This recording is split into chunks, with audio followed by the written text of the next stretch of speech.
Adapun kegiatan-kegiatan yang kami sarankan untuk ditunda, yaitu kegiatan-kegiatan yang bersifat perayaan, resepsi pernikahan, resepsi khitanan. Kalau melaksanakan kegiatan akad nikah saja diperbolehkan, namun resepsinya kami sarankan ditunda karena dengan mendatangkan orang banyak sangat riskan dan sangat berpotensi terhadap percepatan penyebaran COVID-19 ini. Namun kedatangan mereka dari Jakarta yang baru saja memperpanjang visa, bukan dari Cina. Mereka sudah dilengkapi dengan surat keterangan dari karantina kesehatan dan perizinan dari imigrasi.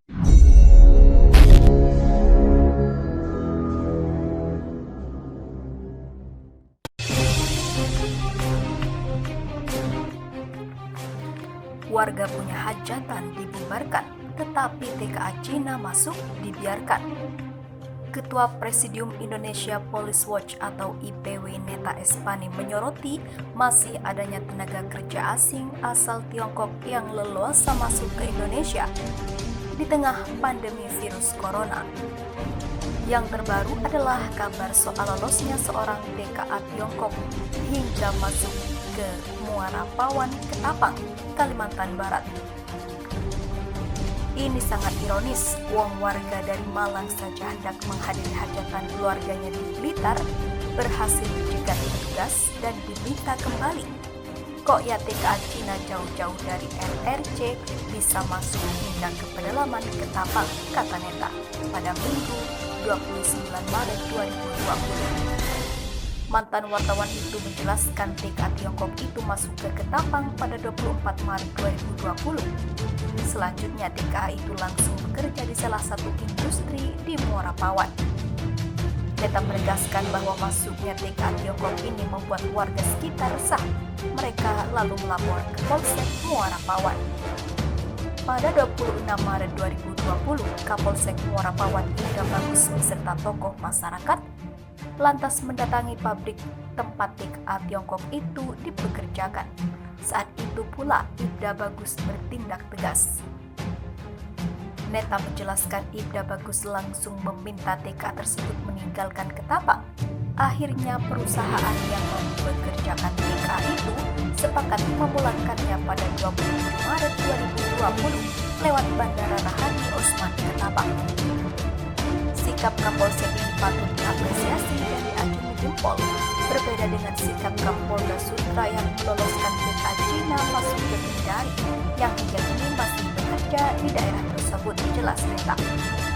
Menurut Neta, masih masuknya TKA Tiongkok ke Indonesia di tengah makin meluasnya COVID-19 menjadi tanda tanya besar sekaligus menunjukkan ketidakjelasan sikap pemerintah dalam mengatasi pandemi global itu. Di satu sisi, masyarakat dilarang berkumpul, bahkan dilarang berkumpul di tempat ibadah. Tapi di sisi lain TKA Cina tetap dibiarkan masuk, papar Neta. Oleh karena itu, Neta mengharapkan jajaran kepolisian berada di garda terdepan dalam memantau masuknya orang-orang asing, terutama warga negara Tiongkok. Menurut dia, intelijen dan jajaran Polsek menjadi ujung tombak Polri dalam mengawasi keberadaan orang asing. Polsek dan jajaran intelijen Polri harus melindungi masyarakat dari berbagai keresahan. Jika aparatur lain lalai dan meloloskan TKA Cina masuk ke negeri ini di tengah klaim atau kian meluasnya wabah corona, sepertinya harapan satu-satunya tinggal pada para Kapolsek, pungkasnya. Di sisi lain, pandemi virus corona telah memukul berbagai sendi ekonomi di banyak negara. Stimulus digelontarkan untuk menyelamatkan ekonomi. India dan Amerika Serikat misalnya telah menyiapkan sejumlah stimulus demi melawan corona.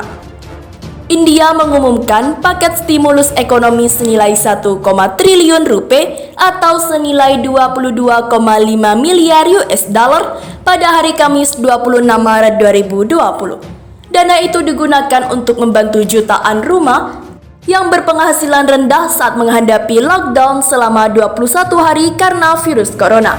Menteri Keuangan India Nirmala Sitharaman mengatakan Paket itu ada yang dicairkan melalui transfer tunai secara langsung, ada juga bahan pangan. Sebagian besar dari 1,3 miliar orang di India telah diperintahkan tetap tinggal di dalam rumah selama 3 pekan mulai dari Rabu 25 Maret 2020. Langkah itu sebagai bagian upaya pemerintah untuk memperlambat wabah virus corona. Namun, layanan penting seperti toko kelotong dan pompa bensin akan tetap terbuka. Para penerima upah harian, pemilik usaha kecil, dan rumah tangga berpendapatan rendah dikatakan paling rentan selama penutupan. Sitaraman menjelaskan bahwa pemerintah tidak ingin ada yang tetap kelaparan atau pergi tanpa uang. Transfer tunjangan langsung adalah upaya India untuk memastikan bahwa subsidi mencapai penerima melalui rekening bank mereka. Menurut Sitaraman, langkah-langkah ketahanan pangan akan mempengaruhi 800 juta orang. Di bawah skema yang ada, mereka yang berpenghasilan rendah mendapatkan 5 kg beras atau gandum per bulan dengan tarif yang sangat disubsidi. Sekarang, pemerintah akan menambah hingga 5 kilo beras atau gandum per orang untuk 3 bulan ke depan. Sitarman mengungkapkan langkah transfer tunai ditetapkan untuk memberi manfaat bagi petani, pekerja pedesaan, pensiun miskin, pekerja konstruksi, duda berpenghasilan rendah, dan banyak lagi. Selain itu, India akan menyediakan asuransi kesehatan 5 juta rupiah per orang untuk bekerja garis depan dalam wabah virus corona. Mereka termasuk perawat, dokter, paramedis, dan pekerja sunates di rumah sakit pemerintah. Negara juga telah mengumumkan berbagai langkah untuk mendukung ekonomi lokal. Sementara itu di Amerika Serikat, Presiden Trump mengajukan proposal 3 tahap kepada Kongres Amerika Serikat untuk merespon pandemi. Pertama, stimulus ekonomi sebesar 8,3 miliar US dollar untuk meminimalisir pandemi COVID-19 guna membiayai riset terkait vaksin. Stimulus bagi pemerintah negara bagian dan kota untuk memerangi penyebaran virus dan mengalokasikan dana untuk mencegah tersebarnya virus keluar Amerika Serikat. Kedua, memberikan fasilitas gratis untuk tes COVID-19 bagi yang membutuhkan. Cuti darurat yang dibayar, asuransi yang diperluas bagi pengangguran, keamanan makanan, serta peningkatan dana Medicaid. Selain itu, memperpanjang pembayaran pajak bagi wajib 300 miliar US dollar selama 3 bulan untuk diputar ulang. Individu bisa menunda pembayaran pajak hingga maksimal 1 juta US dollar dan badan usaha hingga maksimal 10 juta US dollar. Ketiga, para pimpinan Senat Amerika Serikat dan Presiden Donald Trump akhirnya sepakat untuk memberikan paket stimulus dengan total nilai 2 triliun US dollar atau sekitar 33.000 triliun rupiah. Pengesahan akan segera dan dilakukan dalam Kongres selanjutnya. Kesepakatan itu akan diakhiri dan dinegosiasi dilakukan secara intensif selama 5 hari berturut-turut. Negosiasi pun dilakukan di tengah keterbatasan kondisi, mulai dari dunia usaha yang tutup, PHK massal, serta puluhan ribu warga Amerika Serikat terinfeksi corona. Stimulus untuk mendorong ekonomi negeri Paman Sam tersebut diantaranya berupa pemberian 1.200 US dollar kepada sejumlah warga Amerika Serikat, program pinjaman untuk UMKM senilai 367 miliar US dollar dan 500 miliar US dollar untuk industri di kota dan negara bagian Amerika Serikat. Di sisi lain, Presiden Jokowi pun tak mau ketinggalan. Pemerintah Indonesia diketahui telah menyiapkan sejumlah stimulus bidang fiskal dan moneter. Yang pertama adalah bidang fiskal. Jokowi memerintahkan untuk melakukan realokasi di belanja APBN dan belanja APBN atau APBD di daerah. Ada 3 hal yang menjadi fokus, yaitu pertama, bidang kesehatan terutama dalam upaya pengendalian COVID-19. Kedua adalah social safety net seperti bansos-bansos dan insentif ekonomi bagi pelaku usaha dan UMKM sehingga bisa berproduksi dan terhindar dari PHK. Jokowi pun sudah memerintahkan kepada semua menteri dan Pemda untuk memangkas rencana belanja APBN dan APBD yang tidak prioritas. Selain itu, pemerintah akan memperkuat program-program bantuan langsung kepada masyarakat, baik PKH, Kartu Indonesia Sehat, Kartu Indonesia Pintar, Sembako, Rastra, termasuk Kartu Prakerja. Selain itu, Jokowi juga memerintahkan agar dana desa segera direalisasikan, terutama berkaitan padat karya tunai. Dana desa menurutnya juga bisa dialokasikan untuk membantu penanganan COVID-19.